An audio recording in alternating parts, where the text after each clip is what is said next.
চুরি যাওয়া বাইক উদ্ধার পুলিশের। গত মাস দুয়েক আগে ধূপগুড়ি শহর এবং গাদং এলাকা থেকে চুরি যাওয়া দুটি বাইক উদ্ধার হতেই সেই বাইক ফিরিয়ে দেওয়া হলো বাইক মালিকদের হাতে। ঘটনাটি দুটি পৃথক তারিখে হলেও একই সঙ্গেই উদ্ধার হয় বাইক দুটি। জানা যায় গত 18 সেপ্টেম্বর ধূপগুড়ি পুরসভার নতুন মাছ বাজার এলাকায় হঠাৎই উধাও হয়ে যায় একটি বাইক। ঠিক তার দিন কয়েক পরে ধূপগুড়ি ব্লকের গাদং এলাকা থেকে একইভাবে এক ব্যক্তির বাড়ির সামনে থেকে বাইক খোয়া যায়। দুটি ঘটনাতেই ধূপগুড়ি থানার পুলিশকে মৌখিকভাবে ঘটনাটা জানালে পুলিশ অভিযোগ পেয়ে তদন্তে নামে। দুটি বাইক উদ্ধার হয় ভিন জেলা থেকে।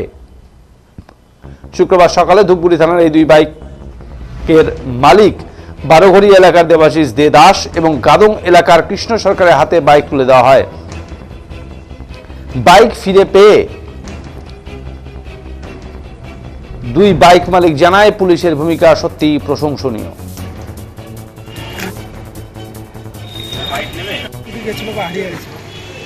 দিনের 6 তারিখ 5:30টার সময় আমার বাড়ি থেকে বাইকটা চুরি হয়ে যায়।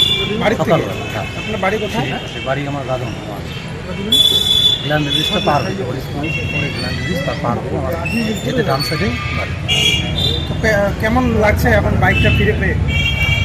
আমার ধূপগুড়ি প্রশাসনের প্রতি আগাগোড়াই একটা আস্থা ছিল, কারণ এর আগেও ধূপগুড়ি একটা সুনাম অর্জন করেছিল 2017 সালে। ধূপগুড়ি থানা ওই প্রথম স্থান অধিকার